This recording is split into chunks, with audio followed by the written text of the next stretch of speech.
Failure analysis in semiconductor industry. Failure analysis in the semiconductor industry plays a vital role in ensuring product quality, reliability, and continuous innovation.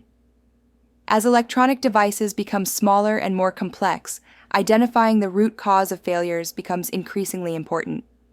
Quality assurance depends heavily on timely failure analysis to catch defects before they reach customers.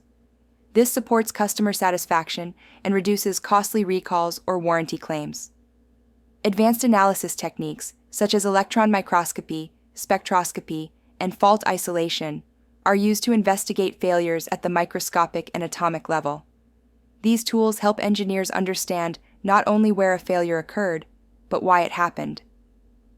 The insights gained from failure analysis directly contribute to process improvement, enabling manufacturers to refine fabrication steps, materials, and designs. By understanding how and why failures occur, companies can build more robust and reliable products, fueling ongoing innovation in the competitive world of modern electronics. What are semiconductors? Semiconductors are unique materials that serve as the foundation for modern electronics. What makes them special is their ability to conduct electricity under certain conditions, while acting as insulators under others. This dual behavior allows semiconductors to control the flow of electrical current in highly precise ways. They are neither perfect conductors like metals nor complete insulators like ceramics, but something in between. This balance makes them ideal for building integrated circuits, transistors, and diodes. Semiconductors are found everywhere in today's technology landscape. From smartphones and computers to vehicles and medical devices, they power the digital age. They also enable smart TVs and smart home systems, supporting automation, connectivity, and advanced functionality. Their versatility and responsiveness to environmental conditions make semiconductors indispensable to the development and evolution of nearly every electronic device used in daily life. Why failure analysis matters. Semiconductors are made from materials like silicon and germanium, both of which are vital for enabling controlled electrical conduction. These materials form the basis of chips and circuits that power everything from phones to cars. Because of their central role in modern technology, the stakes for reliability are extremely high. The global semiconductor market is valued at over $574 billion, and a single modern car may contain over 1 trillion semiconductors. With this level of complexity, even the smallest defect can cause widespread product failures. That's why failure analysis is critical. It helps prevent costly product recalls by identifying and correcting defects before they reach customers. It also ensures the safety and reliability of electronic systems, especially in applications like healthcare and transportation. Moreover, failure analysis drives innovation by revealing weaknesses in design or process that can be improved in future product generations. Types of semiconductor failures. Semiconductor failures are generally classified into two main categories: parametric and functional. A parametric failure occurs when a device still functions, but its performance falls outside the acceptable specification limits. These are often subtle and not immediately obvious, but they can cause serious problems in system behavior. For example, voltage levels may be too high or too low, leading to instability or degraded performance. Timing delays may affect synchronization in high-speed circuits. Excessive power consumption can lead to overheating or reduced battery life in mobile devices. On the other hand, a functional failure results in a total loss of the device's intended function. This is more severe, as the device ceases to operate completely. Common examples include no response to power input, open or broken circuits, and complete shutdown of the chip or system. Understanding both types is critical for effective failure analysis and corrective actions. How failures manifest. Semiconductor failures can manifest in several distinct ways, and recognizing these patterns is essential for effective failure analysis. Visual signs include cracks, discoloration, burn marks, and corrosion, clear indicators that physical damage or environmental exposure has occurred. Mechanical failures involve structural damage, such as bond wire breaks, package cracks, delamination, or the formation of voids within the material. These issues often arise from handling stress, vibration, or flawed assembly. Thermal failures are caused by overheating, thermal cycling, localized hotspots, or overall temperature stress, all of which can degrade materials over time and lead to parametric drift or total device failure. Electrical failures are also common and may present as short circuits, open circuits, unwanted leakage current, or electrostatic discharge, ESD damage. ESD is especially dangerous because it can cause latent defects that are difficult to detect until the device is in use. Early detection minimizes costs, while thorough analysis helps prevent recurrence. Common causes of failures. In semiconductor manufacturing, failures often stem from three major categories: manufacturing issues, environmental conditions, and electrical problems.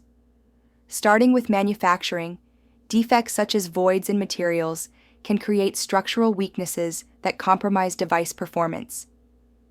Dopant disorders, including uneven distribution or incorrect concentrations, affect electrical properties, leading to malfunctioning circuits. Process variations, such as fluctuations in etch or deposition steps, introduce inconsistencies that degrade yield. Mask misalignment during lithography can cause pattern distortions, creating device-level failures. Moving to environmental causes, extremes in temperature, whether too hot or too cold, can accelerate material fatigue or create thermal stresses. Humidity variations may lead to moisture ingress, affecting insulation and promoting corrosion. Radiation exposure, especially in aerospace or high-energy environments, can introduce charge traps or lattice damage. Chemical exposure, either during processing or in the field, can degrade materials or corrode metal lines. Lastly, electrical causes include ESD damage, where static discharge disrupts delicate circuit elements.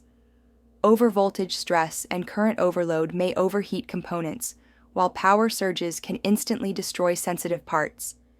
Each of these root causes must be closely monitored and controlled to ensure reliable semiconductor device performance. Common causes of failures. Semiconductor devices are subject to failure from various physical, chemical, and temporal forces. Mechanical issues arise due to physical stress, including thermal cycling, which leads to material expansion and contraction, potentially causing fractures or delamination. Vibration stress, especially during transport or operation, can weaken interconnects. Package warpage may cause poor contact or breakage of solder joints. Wire bond stress, from mechanical movement or thermal expansion, can result in broken or lifted bonds, leading to open circuits. Contamination from foreign materials is another major failure cause. Particle contamination during fabrication or assembly can create shorts or open circuits. Chemical residues left from incomplete cleaning steps may corrode surfaces. Metal migration, driven by electrical current, can lead to unintended shorting paths. Moisture ingress is especially dangerous, leading to corrosion or dielectric breakdown. Aging-related failures stem from prolonged use and electrical stress. Electromigration gradually depletes metal lines, causing opens. Hot carrier effects can damage transistor gates over time. Oxide breakdown affects insulation quality, and interface degradation reduces performance at material boundaries. Statistically, 65% of failures are due to manufacturing and contamination, 25% from environmental and electrical causes, and just 10% from mechanical and aging issues. While the latter may be less frequent, all categories require strict preventive control to maintain semiconductor reliability. Key failure analysis techniques. Failure analysis in semiconductors requires a combination of methods to identify and diagnose defects. Visual inspection is the first line of defense. It includes optical microscopy to quickly scan surfaces, digital imaging to document observations, and dimension analysis to detect physical deviations from design specifications. This technique typically operates with a resolution between 0.2 to 10 micrometers, making it suitable for detecting large or surface-level defects early in the investigation. Electrical testing focuses on performance. Parameter testing examines electrical characteristics like resistance or capacitance. Thermal analysis detects heat patterns, helping pinpoint active defects or areas of current leakage. Photoemission analysis identifies where photons are emitted due to failure sites, revealing short circuits or hot spots. These tests provide real-time results, supporting fast diagnosis. Microscopy offers high-resolution tools for detailed failure analysis. Scanning electron microscopy, or SEM, enables precise imaging at the nanometer scale. Cross-sectional analysis reveals internal structure, and element mapping shows material distribution, useful for spotting contamination or compositional anomalies. Resolutions range from 1 to 10 nanometers. Finally, advanced methods include transmission electron microscopy, TEM, for atomic-level imaging, X-ray analysis for internal structural inspection, and 3D imaging for volumetric data. These specialized tools deliver ultra-high resolutions of 0.1 to 1 nanometer, making them essential for deep, complex investigations. Standard analysis workflow. Failure analysis follows a systematic process to uncover defects and recommend solutions. It begins with initial screening, where visual inspection is combined with basic electrical tests. These first steps help localize the issue and determine whether more detailed analysis is necessary. With a visual detection rate of 95%, this stage effectively filters out the most apparent failures. Next comes detailed analysis. This phase includes scanning electron microscopy, or SEM, which enables nanoscale visualization of the device structure. Cross-sectioning exposes inner layers for inspection, while material analysis identifies composition or potential contamination. This phase typically takes about 24 hours, balancing speed with depth of insight. The third step is root cause identification. Advanced techniques, such as transmission electron microscopy or X-ray analysis, may be employed. Chemical analysis helps identify foreign materials, and failure mechanisms like corrosion, cracking, or migration are carefully examined. This step offers best-in-class resolution, down to 0.1 nanometers. Finally, the reporting phase summarizes findings in a structured report. Documentation includes visual evidence, data interpretation, and conclusions. Recommendations follow, along with a prevention plan to avoid recurrence. Altogether, this structured approach results in an 85% success rate in solving issues and improving process reliability. Advanced analysis methods. In semiconductor failure analysis, advanced microscopy techniques like SEM and TM provide unparalleled insight into surface and internal structures. Scanning electron microscopy, or SEM, is primarily used for surface analysis. It reveals detailed surface morphology and topography, essential for identifying cracks, voids, and surface contamination. With a resolution range of 1 to 10 nanometers, SM delivers highly detailed images. One of its strengths is depth of field, which enables 3D-like visualization, ideal for analyzing cross-sections and understanding structural defects. Key applications include crack analysis, void inspection, particle identification, and examining cross-sectional views of layers. In contrast, transmission electron microscopy, or TEM, targets internal structures at the atomic level. It allows researchers to analyze the crystal structure of materials with extreme precision. TEM provides superior resolution, down to 0.05 nanometers, making it one of the most powerful tools for identifying dislocations, diffusion behavior, and crystal defects. However, this requires ultra-thin samples, typically around 100 nanometers thick, often prepared using focused ion beam techniques. TM's strength lies in its ability to perform interface analysis and uncover buried defects invisible to other methods. Together, SM and TM offer complementary capabilities, SEM for surface and structural imaging, and TM for atomic-level internal analysis, ensuring comprehensive failure diagnostics in the semiconductor industry. Advanced analysis methods, SEM and TM, high-resolution microscopy techniques. In the world of semiconductor analysis, resolution defines how clearly we can observe features at the microscopic and even atomic levels. Starting at the optical scale, we can typically resolve features down to about 10 micrometers using traditional light microscopes. However, optical microscopy quickly hits its physical resolution limit around 1 micrometer due to the diffraction of light. For finer detail, we shift to scanning electron microscopy, or SEM, which comfortably operates in the 10 nanometer range. SEM bridges the gap between light microscopy and atomic-level imaging, providing clear surface detail. As we approach 1 nanometer, we enter a transition zone, beyond the reach of SM alone. For resolution at or below 0.1 nanometers, transmission electron microscopy, or TEM, becomes essential. TEM enables atomic-scale imaging, revealing structural features as small as 0.05 nanometers. This comparison scale highlights the increasing power and precision of microscopy tools as we move from microns to atoms. Sample preparation and advantages of SEM and TEM. The sample preparation process for high-resolution microscopy is a multi-step procedure that ensures accurate, detailed imaging. It begins with localization, where the failure area is identified, coordinates are marked, and the location is carefully documented. Next is sectioning, typically done using FIB, or focused ion beam milling. This prepares a clean cross-section and adds a protective layer to shield critical structures.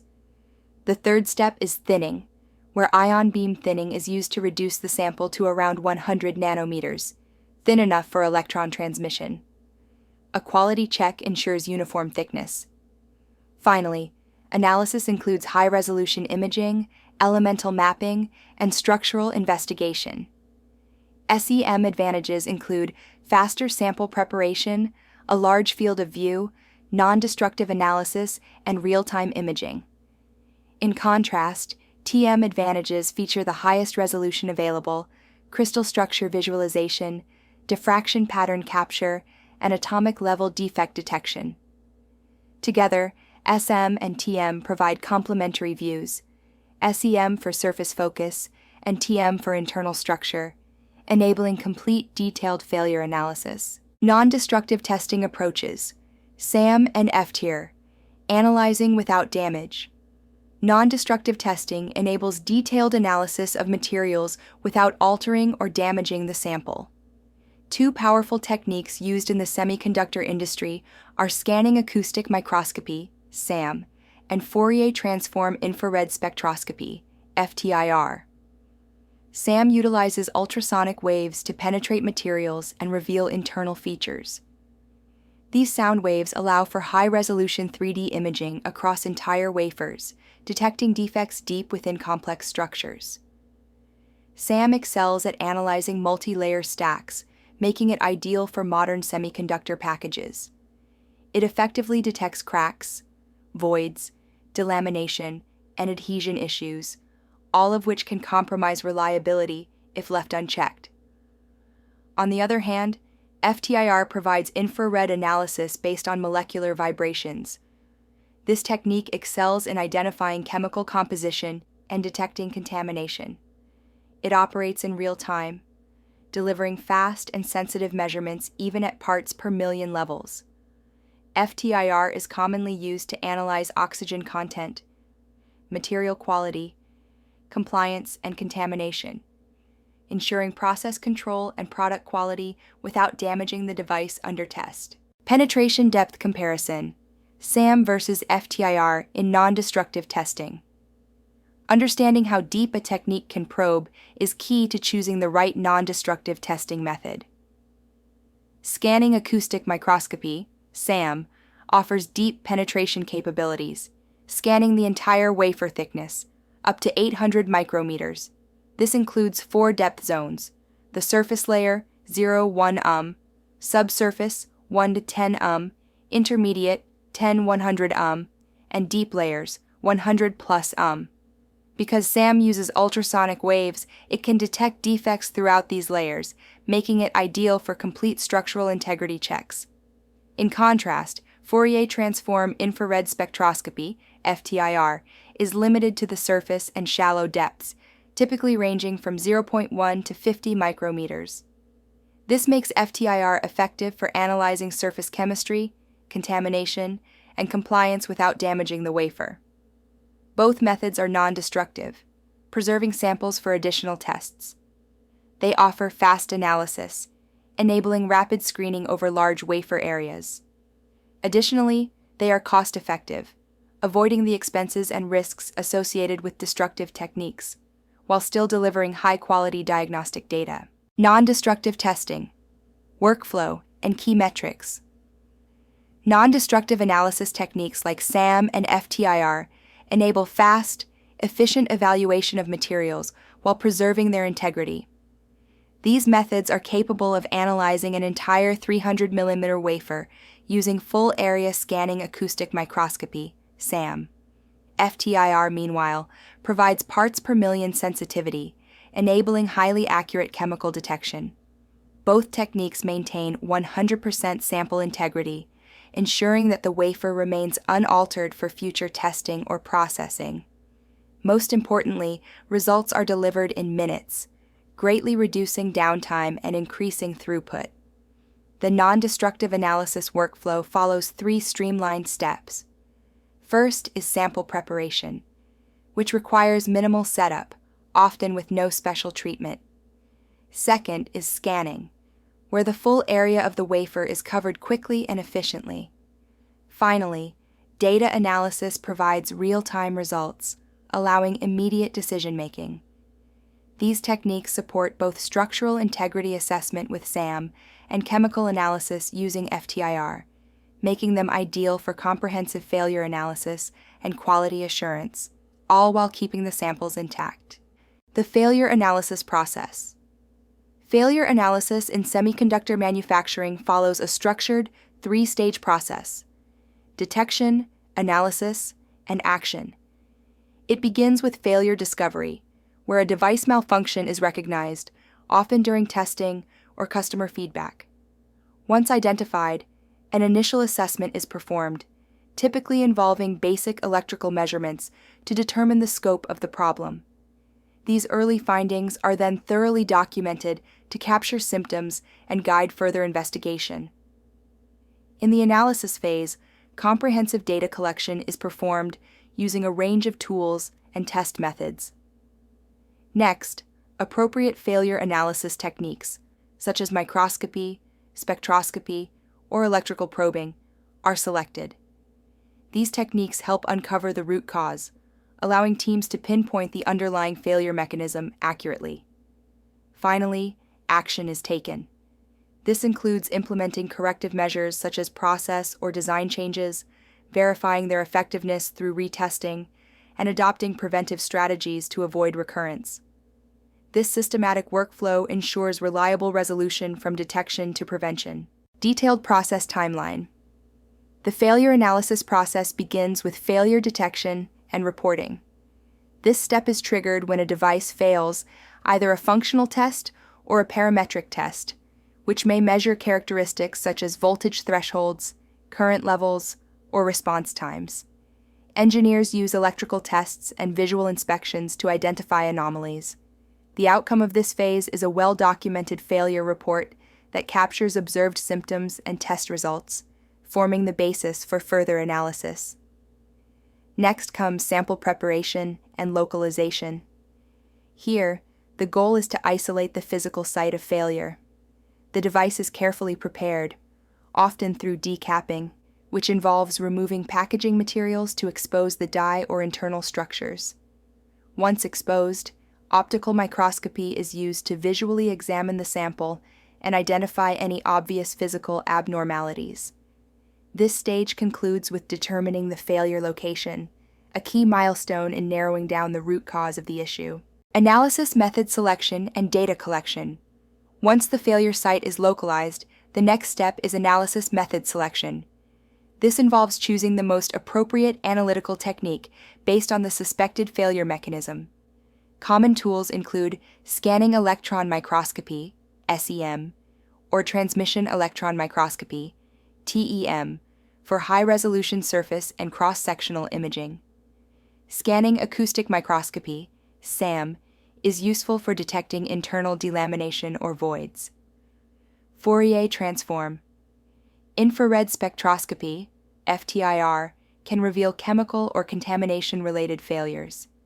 Selecting the right method is critical to gathering meaningful data and identifying the root cause efficiently. Following method selection, detailed analysis and data collection are conducted. This includes high-resolution imaging to examine physical structures, elemental analysis to detect material composition, and structural analysis to assess damage or anomalies. Each technique contributes a piece of the puzzle, collectively generating robust analysis data that drives the failure investigation forward toward resolution. Root cause determination and corrective action. After collecting and analyzing data, the next step is root cause determination.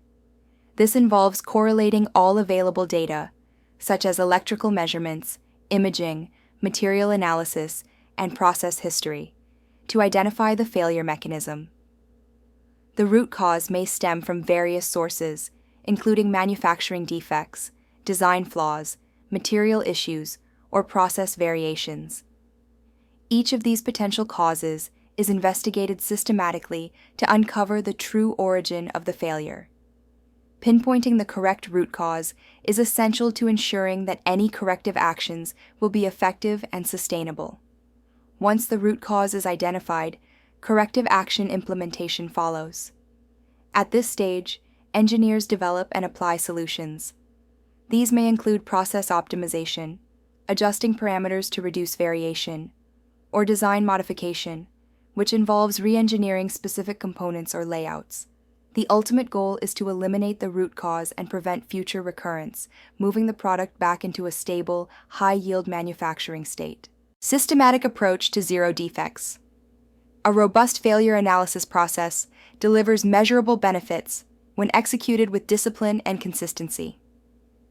With a 95% success rate, most issues are resolved effectively, restoring product quality and operational stability. On average, failures are analyzed and addressed within 72 hours, ensuring rapid turnaround and minimal disruption to manufacturing. These fast and accurate resolutions contribute to an 85% cost reduction by minimizing scrap, rework, and customer returns.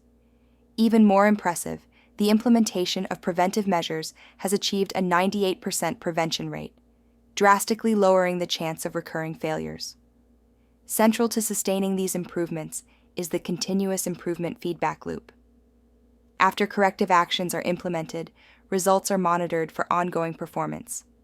Findings are used to update processes, refine procedures, and build a comprehensive knowledge base. This evolving loop of detect, analyze, and act fosters a systematic approach to achieving zero defects, promoting long-term manufacturing excellence and quality assurance.